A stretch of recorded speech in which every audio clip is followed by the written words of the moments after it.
Good morning. இன்றைக்கி வீடியோவில் வந்து நம்ம கிராஃப் தியரி பேப்பரில் ஃபர்ஸ்ட் யூனிட்டில் செகண்ட் சாப்டரில் வாக்கு, பாத்து, சர்க்கியூட்டு, ஸோ இதை பற்றி தான் வந்து பார்க்க போகிறோம். ஸோ வாக்னா என்ன, பாத்துனா என்ன, சர்க்கியூட்னா என்னென்னு. வாக்னா என்னன்னு தெரியும். ஒரு இடத்துலேருந்து இன்னொரு இடத்துக்கு வந்து நம்ம மூவ் ஆகிறத தான் வந்து நம்ம என்னன்னு சொல்லுவோம்னா வாக் அப்படின்ட்டு சொல்லுவோம். அதுக்கப்புறம் இந்த இடத்துலேருந்து அடுத்த இடத்துக்கு மூவ் ஆகிறதுக்கு ஒரு வாக்கு, இந்த இடத்துலேருந்து இன்னொரு இடத்துக்கு மூவ் ஆகிறதுக்கு ஒரு வாக்கு. ஓகேவா? சரி, அப்போ இந்த பாயிண்ட் எல்லாத்தையுமே வந்து வழக்கம் போல் நம்ம V1, V2, V3, V4 அப்படின்ட்டு டினோட் பண்ணிக்கலாம். அதை மாதிரி இந்த லைன் எல்லாத்தையுமே வந்து நம்ம E1, E2, E3 அப்படின்ட்டு டினோட் பண்ணிக்கலாம். அப்போது a walk is nothing but defined as a finite alternating sequence of vertices and edges which should begin with vertex such that each edge is incident with the vertex preceding and following it. So V1, E1, V2, E2, V3 இதை தான் வந்து நம்ம என்னன்னு சொல்லுவோம்னா வந்து walk அப்படின்ட்டு சொல்லுவோம். ஒரு வாக்குங்கிறது வந்து ஒரு வர்டெக்ஸில் தான் ஆரம்பிக்கணும், ஒரு வர்டெக்ஸில் தான் முடியணும். இப்படி ஒரு எட்ஜு இருக்குது அப்படின்னா இந்த எட்ஜு இந்த வர்டெக்ஸ் கூடயும் இன்சிடெண்ட் ஆகி இருக்கணும், இந்த வர்டெக்ஸ் கூடவும் கண்டிப்பாக இன்சிடெண்ட் ஆகி இருக்கணும். அப்போ V1, E2, V3 அப்படிங்கிறத வந்து நம்மளால் கொடுக்க முடியாது. ஏன்னா இந்த E2 கூட V1 வந்து இன்சிடெண்ட் ஆகவே இல்லை. அதனால இப்படி ஒரு வாக்கை நம்ம கொடுக்க முடியாது. அதை மாதிரி V1, E1 அப்படின்ட்டு ஒரு வாக்கை வந்து நம்மளால் கொடுக்க முடியாது. ஏன்னா ஒரு வாக்குங்கிறது எப்போவுமே ஒரு வர்டெக்ஸில் தான் ஆரம்பிக்கணும், ஒரு வர்டெக்ஸில் தான் வந்து நம்ம முடிக்கணும். ஓகேவா? ஸோ ஒரு finite alternating sequence of vertices and edges, இதை தான் வந்து நம்ம வாக்குன்னு சொல்லுவோம். எப்போவுமே வாக்குங்கிறது ஒரு புள்ளியில் தான் ஆரம்பிக்கணும், ஒரு புள்ளியில் தான் முடியணும். அதை மாதிரி ஒரு ரெண்டு புள்ளிக்கு இடையில ஒரு எட்ஜு வருது அப்படின்னா அந்த எட்ஜு வந்து இந்த வெர்டெக்ஸ் கூடவும் இன்சிடெண்ட்டாக இருக்கணும், அடுத்த வெர்டெக்ஸ் கூடவும் வந்து அது இன்சிடெண்ட்டாக இருக்கணும். இதுதான் வந்து வாக்கோட டெஃபனிஷன். ஓகேவா? சரி, ஸோ எ வெர்டெக்ஸ் ஹவவர் மே அப்பியர் மோர் தேன் ஒன்ஸ். ஸோ போன வெர்டெக்ஸ்க்கு மேலேயே இன்னொரு தடவையும் நம்மளால் போக முடியும் வாக்கை பொறுத்தவரையில். ஸோ ஒரு புள்ளி மேலேயே இன்னொரு புள்ளியும் வந்து வச்சுக்கலாம். ஓகேவா? சரி, so the set of vertices and edges constituting a given walk in a graph G is clearly the subgraph of G. A walk is also referred to as edge train. So walk வந்து நம்ம edge train or chain அப்படின்னு வந்து சொல்லுவோம். The set of vertices and edges constituting a given walk in a graph G is clearly the subgraph of G.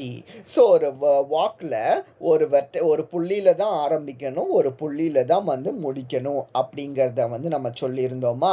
So இந்த புள்ளியை தான் வந்து நம்ம என்னென்னு சொல்லுவோம்னா டெர்மினல் வெர்டெக்ஸ் அப்படின்ட்டு சொல்லுவோம். ஓகேவா? ரெண்டு புள்ளியுமே தான் ஆரம்ப புள்ளி, முடிவான புள்ளி, இந்த ரெண்டு புள்ளியுமே நம்ம வந்து டெர்மினல் வெர்டெக்ஸ் அப்படின்ட்டு சொல்லுவோம். இடைப்பட்ட புள்ளிகள் இருக்கும்ல உள்ளது, அதை வந்து நம்ம இன்டர்னல் வெர்டிசஸ் அப்படின்ட்டு சொல்லுவோம். உள்ள புள்ளிகள் எல்லாம் வந்து இன்டர்னல் வெர்டிசஸ் அப்படின்ட்டு சொல்லுவோம். ஓரத்தில் உள்ள புள்ளிகளை வந்து டெர்மினல் வெர்டிசஸ் அப்படின்ட்டு சொல்லுவோம். ஓகேவா? So it is possible for a walk to begin and end at the same vertex. such a walk is called the closed walk.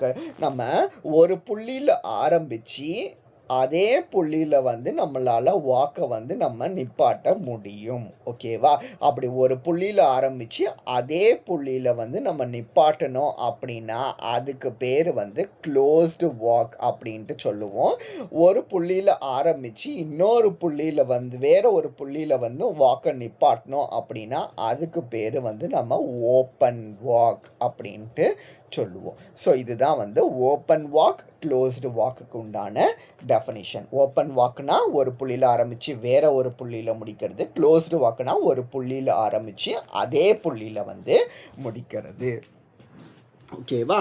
சரி. ஸோ நெக்ஸ்ட் பார்த்தோம் அப்படின்னா an open walk in which no vertex appears more than once is called a path. ஒரு open வாக்கு. So open வாக்குனா என்ன, வேற வேற புள்ளிகளில் வந்து முடியக்கூடியது. அதில் எந்த வர்டெக்ஸுமே வந்து அப்பியர்ஸ் மோர் தேன் ஒன்ஸ், எந்த வர்டெக்ஸுமே ஒரு தடவைக்கு மேலே வரலை அப்படின்னா அதை வந்து நம்ம என்னன்னு சொல்லுவோம்னா வந்து ஓப்பன் வாக் அப்படி, அதை வந்து நம்ம பாத்துன்னு சொல்லுவோம். Suppose V1 V2 V3 V4 இப்படி இருக்குதுன்னு வச்சுக்கிடுவோம். அப்போ இதில் V1 V2 V3 V4 இதை வந்து நம்ம பாத்துன்னு சொல்லலாம். அதாவது வாக் நம்ம எழுதும் போது இடையில உள்ள எட்ஜஸை வந்து கண்டிப்பாக ரெப்ரசன்ட் பண்ணணும் அப்படிங்கிற அவசியம் வந்து கிடையாது. ஸோ நீங்கள் இப்படி எழுதினாலும் எழுதிக்கிட முடியும். V1லேருந்து V2க்கு போகணுன்னாலே என்ன மீனிங்னா அதுக்கு இடையில இந்த E1 அப்படிங்கிற எட்ஜி இருக்குது அப்படிங்கிற மீனிங் தான். ஓகேவா? V2லேருந்து V3க்கு போகிறோன்னாலே இங்கே E2ங்கிற எட்ஜி இருக்குது, இங்கே வந்து E3 அப்படிங்கிற எட்ஜி இருக்குது அப்படின்ட்டு மீனிங். ஓகேவா? சரி. ஸோ இது வந்து பாத்துன்னு சொல்லிட்டோம். ஆனால் V1 V2 V3 V4 V2 இது வந்து நாட் எ பாத். தோ இது வந்து ஒரு ஓப்பன் வாக்கு தான் அப்படின்னாலும் இந்த வெர்டெக்ஸ் வந்து ரிப்பீட் ஆயிருதா, ஸோ மோர் தேன் ஒன்ஸ் வந்துடுறதுனால இது வந்து பாத் வந்து கிடையாது. ஓகேவா? வெர்டெக்ஸ் வந்து ரிப்பீட் ஆகக்கூடாது. அதை மாதிரி எட்ஜஸ் ரிப்பீட் ஆகலை அப்படின்னா அதுக்கு பேர் வந்து நம்ம ட்ரையல் அப்படின்ட்டு சொல்லுவோம். ஒரு வாக்கில் எட்ஜஸ் நாட் ரிப்பீட்டட் அப்படின்னா அதுக்கு பேர் ட்ரையல். ஓகேவா? பாயிண்ட்ஸ் நாட் ரிப்பீட்டட் அப்படின்னா அதுக்கு பேர் பாத். நீங்கள் ஈஸியாக ரிமெம்பர் வச்சுக்கிறதுக்கு இந்த ஃபர்ஸ்ட் லெட்டரை வந்து ரிமெம்பர் வச்சுக்கலாம். பாயிண்ட்ஸ் ரிப்பீட் ஆகலைன்னா அது பாத்து, எட்ஜஸ் ரிப்பீட் ஆகலைன்னா அது வந்து ட்ரையல் அப்படின்ட்டு ஞாபகம் வச்சுக்கலாம். ஓகேவா? The terminal vertices of a path are of degree 1. கண்டிப்பாக ஒரு டெர்மினல் வெர்டெக்ஸ்னால் ஸ்டார்டிங்கில் ஆரம்பித்து இங்கே முடிக்கிறோம்ல, ஸோ V5 அப்படின்ட்டு இந்த ரெண்டு வெர்டெக்ஸ்க்கும் டிகிரி வந்து 1. உள்ள வெர்டெக்ஸ்க்கெல்லாம் டிகிரி வந்து 2ன்னு இருக்கும். எதுலன்னா பாத்தில் தான் நான் சொல்கிறேன். ஸோ பாத்னா என்னன்னு சொல்லியிருக்கிறேன், பாயிண்ட்ஸ் வந்து ரிப்பீட் ஆகக்கூடாதுன்னு சொல்லியிருக்கிறேன். அப்போ V1லேருந்து V2க்கு போகிறோம், V2லேருந்து V3க்கு போகிறோம், V3லேருந்து V4க்கு போகிறோம், V4லேருந்து V5க்கு வரும். இதுதான் வந்து ஒரு பாத். இதில் பாயிண்ட்ஸ் வந்து எனக்கு ரிப்பீட் ஆகவே இல்லை. அதை மாதிரி இது ஓப்பன் வாக். ஓகேவா? ஸோ இப்படி வாக் இருந்துச்சு அப்படின்னா இதில் இதுக்கு பேர் தானே டெர்மினல் வெர்டெக்ஸ். டெர்மினல் வெர்டெக்ஸுக்கு டிகிரி வந்து 1ன்னு இருக்கும். மிச்ச உள்ள வெர்டெக்ஸ்க்கு எல்லாமே வந்து டிகிரி வந்து 2ன்னு இருக்கும். இதெல்லாம் ஒன் வேர்டில் கேட்கலாம். பாத்தை பொறுத்தவரையில் டெர்மினல் வெர்டிசஸ்க்கு டிகிரி 1, இன்டர்னல் வெர்டிசஸ்க்கு டிகிரி வந்து 2 அப்படின்ட்டு. சரி. A closed walk in which no vertex appears more than one is called a circuit. So closed walkன்னு சொல்லிட்டோம். ஒரு இடத்துல ஆரம்பித்து அதே இடத்துல வந்து முடியறதுக்கு பேர் தான் closed walk. இதில் எந்த பாயிண்ட்ஸுமே வந்து நமக்கு என்ன செய்யக்கூடாது, ரிப்பீட்டு ஆகக்கூடாது. எந்த பாயிண்ட்ஸுமே ரிப்பீட் ஆகலைன்னா இந்த closed walkை தான் வந்து நம்ம என்னென்னு சொல்லுவோம்னா சர்க்கியூட் அப்படின்ட்டு சொல்லுவோம். ஆறுமுகம் புக்கில் இந்த கிராஃபுக்கு பேர் வந்து நம்ம சைக்கிள் அப்படின்ட்டு சொல்லியிருப்போம். ஓகேவா?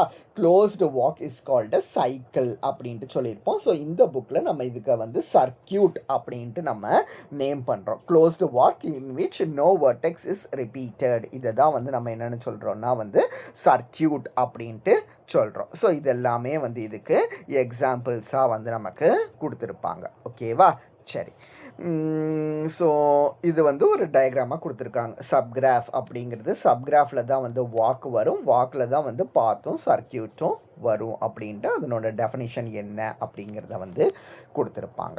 ஸோ நெக்ஸ்ட் டெஃபினிஷன் என்னது அப்படின்னா வந்து கனெக்டட்னஸ். ஸோ கனெக்டட் டிஸ்கனெக்டட்னா என்ன அப்படின்ட்டு பேசுவோம். கனெக்டட் அப்படின்னா என்னதுன்னா there exist UV path between every pair of vertices in G. அதாவது எந்த ரெண்டு புள்ளிகளுக்கு இடையில நீங்கள் எடுத்தாலும் ஏதாவது ஒரு பாதையாவது இருக்கணும். பாதை அப்படிங்கிறது தான் சொல்லியிருக்கிறேன். ஓகேவா? ஸோ இப்படி இருக்குது, இப்படி இருக்குது, இப்படி இப்படி இப்படின்ட்டு ஒரு கிராஃபை வந்து நான் வச்சுக்கிறேன். இப்போ இதை வந்து நான் இந்த புள்ளி இருக்குல்ல, இதை வந்து நான் யூன்னு எடுத்துக்கிறேன், இந்த புள்ளியை வந்து நான் வீன்னு எடுத்துக்கிறேன். அப்போ யூலேருந்து வீக்கு எனக்கு போக முடியுமா? இங்கேருந்து நான் இப்படி போய் இப்படி போய் இப்படி வந்து இப்படி போய் இப்படி போயிடுவேன். அல்லது எனக்கு இன்னொரு பாதை வேணும் அப்படின்னா இங்கேருந்து இப்படி போய் இப்படி போய் இப்படி வந்து அகைன் இப்படி வந்தும் போயிடலாம். எப்படி வேணாலும் போகலாம். ஆனால் ஏதோ ஒரு புள்ளியிலேருந்து எந்த ஒரு புள்ளியை எடுத்தாலும் இன்னொரு புள்ளிக்கு போகிறதுக்கு எனக்கு வழி வந்து இருக்கணும். அப்படி இருந்துச்சு அப்படின்னா அந்த கிராஃபை வந்து நம்ம கனெக்டட் கிராஃப் அப்படின்ட்டு சொல்லுவோம். ஸோ டிஸ்கனெக்டட் கிராஃப்னா என்னதுன்னா பாதையே வந்து இருக்கக்கூடாது அப்படிங்கிறது. ஸோ இப்படி எடுத்துக்கிட்டீங்க அப்படின்னா இப்போ இதை வந்து யூன்னு எடுத்துக்கோங்க, இதை வீன்னு எடுத்துக்கோங்க. இப்போ யூலேருந்து வீக்கு போகிறதுக்கு உங்களுக்கு பாதையே கிடையாது. இங்கேருந்து இப்படி போய் இப்படி வந்து இப்படி வந்துடுவீங்க. ஆனால் இந்த இடத்துக்கு என்னால் என்ன செய்ய முடியாது? போக முடியாது. ஸோ இந்த கிராஃபை வந்து நான் என்னென்னு சொல்லுவேன்னா வந்து டிஸ்கனெக்டட் கிராஃப் அப்படின்ட்டு சொல்லுவேன். ஸோ ஒரு புள்ளியிலேருந்து இன்னொரு புள்ளிக்கு பாதை இருந்துச்சு அப்படின்னா அது வந்து கனெக்டட் கிராஃப். பாதை இல்லை அப்படின்னா அதை வந்து நம்ம டிஸ்கனெக்டட் கிராஃப் அப்படின்ட்டு சொல்லுவோம். ஸோ கனெக்டடு டிஸ்கனெக்டடு வந்தாலே எதை பற்றி நம்ம பேசுவோன்னா வந்து காம்பனண்ட்டை பற்றி பேசுவோம். இதை நல்லா ஞாபகம் வச்சுக்கணும். ஏன்னா பின்னாடி வர தியரத்துலலாம் வந்து என்னவாகும் அப்படின்னா வந்து நமக்கு காம்பனண்ட்டை பற்றி வந்து நம்ம பேசுவோம். ஓகேவா? A connected graph always having one component and a disconnected graph is having more than one component. So இப்போ பார்த்தோம் அப்படின்னா இந்த கிராஃப் வந்து நமக்கு கனெக்டட் கிராஃப் அப்படின்ட்டு நமக்கு தெரியும். ஸோ இதுக்கு வந்து ஒரே ஒரு காம்பனண்ட் தான் வந்து இருக்குது. ஸோ இந்த கிராஃப் வந்து டிஸ்கனெக்டட் கிராஃப் அப்படிங்கிறது நமக்கு பார்த்தாலே தெரியுது. ஏன்னா இந்த புள்ளிக்கும் ஜாயின் பண்ணுற மாதிரி லைனே வந்து இல்லை. அப்போ இதில் எத்தனை காம்பனண்ட் இருக்குன்னு பார்த்தீங்கன்னா இது வந்து ஒரு காம்பனண்ட், இது வந்து ஒரு காம்பனண்ட். அப்போ இந்த டிஸ்கனெக்டட் கிராஃபில் வந்து நமக்கு 2 காம்பனண்ட் வந்து இருக்குது. ஓகேவா? அப்போ டிஸ்கனெக்டட் கிராஃபில் மோர் தேன் ஒன் காம்பனண்ட் இருக்கும். கனெக்டட் கிராஃபில் வந்து ஒரே ஒரு காம்பனண்ட் தான் வந்து இருக்கும். ஓகேவா? ஸோ இதை வந்து நம்ம கிராஃப் ஜி அப்படின்ட்டு எடுத்தோம்னா இதில் நம்பர் ஆஃப் காம்பனன்ட்ஸுங்கிறது 1, 2, 3 and 4. ஒரே ஒரு புள்ளி இருந்தாலும் அதையும் வந்து நம்ம ஒரு காம்பனண்ட்டாக கன்சிடர் பண்ணுவோம். ஸோ இந்த டிஸ்கனெக்டட் கிராஃபில் நமக்கு 4 காம்பனன்ட்ஸ் வந்து இருக்குது. ஸோ ஜென்ரலாக டிஸ்கனெக்டட் கிராஃபில் மோர் தேன் ஒன் காம்பனண்ட் இருக்கும் அப்படிங்கிற மாதிரி நம்ம சொல்லிடலாம். ஸோ இதெல்லாம் தான் கீழே வந்து டெஃபனிஷனாக கொடுத்துருப்பாங்க. A graph G is said to be connected if there exist at least one path between every pair of vertices. அப்படி அது வந்து கனெக்டடாக இல்லை அப்படின்னா அந்த கிராஃபை வந்து நம்ம என்னென்னு சொல்லுவோம்னா வந்து டிஸ்கனெக்டட் கிராஃப் அப்படின்ட்டு சொல்லுவோம். ஓகேவா? ஸோ கனெக்டட் கிராஃப் எல்லாமே வந்து each of these connected graph is called a component. So connected கிராஃப்னா ஒரே ஒரு காம்பனண்ட் இருக்கும். டிஸ்கனெக்டட் கிராஃப்னா வந்து நமக்கு மோர் தேன் ஒன் காம்பனண்ட் இருக்கும் அப்படிங்கிறது எல்லாமே வந்து நம்ம சொல்லலாம். அதுக்கு இதை வந்து ஒரு எக்ஸாம்பிளாக வந்து நமக்கு கொடுத்துருப்பாங்க. ஓகேவா? ஸோ அப்போ இன்றைக்கி கிளாஸில் வந்து நம்ம என்னெல்லாம் பார்த்துருக்கோம் அப்படின்னா வந்து வாக்கு, பாத்து, சர்க்கியூட்டு. ஸோ வாக்னா என்னன்னு பார்த்தோம், பாத்துனா என்னென்னு பார்த்தோம், பாத்தில் டெர்மினல் வர்டெக்ஸ்னால் என்னென்னு பார்த்தோம், எண்டு வெர்டிசஸ் அப்படின்னு சொல்லலாம். ஓகேவா? டெர்மினல் வெர்டெக்ஸ்னால் என்னன்னு பார்த்தோம்ல, அந்த டெர்மினல் வெர்டெக்ஸை வந்து நம்ம எண்டு வெர்டிசஸ் அப்படின்னு வந்து நம்ம என்ன செஞ்சுக்கலாம்னா வந்து சொல்லிக்கலாம். ஓகேவா? இன்டர்னல் வெர்டெக்ஸ்னால் என்னென்னு பார்த்தோம், அதுக்கு டிகிரி எவ்வளவு இருக்குன்னு பார்த்தோம். அதுக்கப்புறம் ஓப்பன் வாக்னா என்னென்னு பார்த்தோம், க்ளோஸ்டு வாக்னா என்னென்னு பார்த்தோம். க்ளோஸ்டு வாக்கை வச்சுக்கிட்டு சர்க்கியூட்னா என்ன அப்படிங்கிறத வந்து பார்த்தோம். ஓகேவா? ஸோ இதெல்லாம் வந்து இந்த டெஃபனிஷன்ஸாக வந்து பார்த்துருக்கோம். நெக்ஸ்ட்டு வந்து கனெக்டட் கிராஃப்னா என்ன, டிஸ்கனெக்டட் கிராஃப்னா என்னென்னு பார்த்துருக்கோம். அதுக்கப்புறம் வந்து காம்பனண்ட்னா என்னென்னு பார்த்தோம். கனெக்டட் கிராஃபை பொறுத்தவரையில் ஒரே ஒரு காம்பனண்ட் தான் வந்து இருக்கும். டிஸ்கனெக்டட் கிராஃபை பொறுத்தவரையில் மோர் தேன் ஒன் காம்பனண்ட் இருக்கும் அப்படிங்கிறது எல்லாமே வந்து பார்த்துருக்கோம். ஓகேவா? ஸோ இது வரைக்கும் இந்த வீடியோவில் பாருங்கள். நெக்ஸ்ட் வீடியோவில் வந்து நம்ம கனெக்டட் கிராஃப் ரிலேட்டடாக உள்ள தியரம்ஸ் தான் வந்து நம்ம பார்ப்போம். ஓகேவா? ஸோ இது வரைக்கும் இன்றைக்கி பாருங்கள்.